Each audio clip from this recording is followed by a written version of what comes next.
Hi friends, welcome back to my channel. ಯಾರೆಲ್ಲ video ಹೊಸ್ದಾಗಿ ನೋಡ್ತಾ ಇದ್ದೀರಾ ಸಬ್ಸ್ಕ್ರೈಬ್ ಮಾಡಿ. ಇವತ್ತಿನ ರೆಸಿಪಿ ಬಂದು ವೆಜ್ ಸ್ಯಾಂಡ್ವಿಚ್ ಹೇಗೆ ಮಾಡೋದಂತ ನೋಡೋಣ ಬನ್ನಿ. ಮೊದಲು ಬೌಲ್ಗೆ ಕ್ಯಾಪ್ಸಿಕಮ್ ಸಣ್ಣದಾಗಿ ಕಟ್ ಮಾಡಿಕೊಂಡಿರುವಂಥ ಕ್ಯಾಪ್ಸಿಕಮ್, ಕ್ಯಾರೆಟ್, ಬೀನ್ಸ್ ಎಲ್ಲ ವೆಜಿಟೇಬಲ್ಸು ಸಣ್ಣದಾಗಿ ಕಟ್ ಮಾಡ್ಕೊಬೇಕು ನೀವು ಸ್ಯಾಂಡ್ವಿಚ್ಗೆ. ಸ್ಪ್ರಿಂಗ್ ಆನಿಯನ್ಸ್, ಆನಿಯನ್, ಈರುಳ್ಳಿ,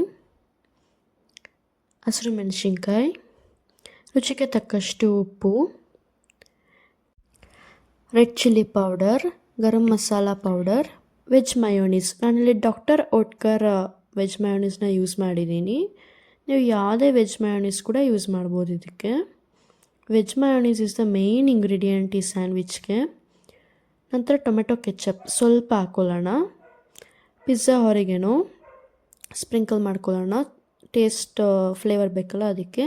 ನೆಕ್ಸ್ಟ್ ಚಿಲ್ಲಿ ಫ್ಲೇಕ್ಸ್ ಹಾಕಿ ಚೆನ್ನಾಗಿ ಮಿಕ್ಸ್ ಮಾಡ್ಕೊಬೇಕು. ನೋಡಿ, ಈ ರೀತಿ ಮಯೋನೀಸ್ ಎಲ್ಲ ವೆಜಿಟೇಬಲ್ಸ್ಗೆ ಅಂಟಿರಬೇಕು. ಈ ರೀತಿ ಚೆನ್ನಾಗಿ ಮಿಕ್ಸ್ ಮಾಡ್ಕೊಳ್ಳೋಣ.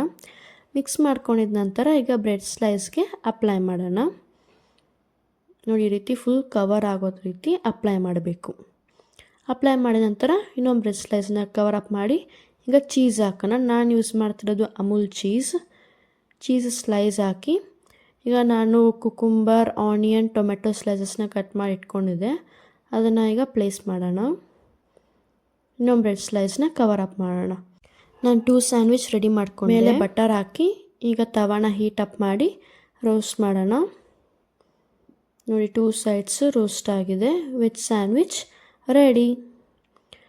ನೋಡಿ, ಮಕ್ಕಳಿಗೆ ಆಚೆ ತಿನ್ನಬೇಕು ಅಂತ ಹೇಳ್ತಾರೆ ಸ್ಯಾಂಡ್ವಿಚ್, ಬರ್ಗರ್, ಪಿಜ್ಜಾನೆಲ್ಲ. ನೋಡಿ, ಈ ರೀತಿ ಮನೆಯಲ್ಲೇ ಮಾಡಿಕೊಟ್ರೆ ತುಂಬ ಹೈಜೀನ್ ಆಗಿರುತ್ತೆ ಆ್ಯಂಡ್ ಹೆಲ್ದಿ ಆಗು ಕೂಡ ಇರುತ್ತೆ.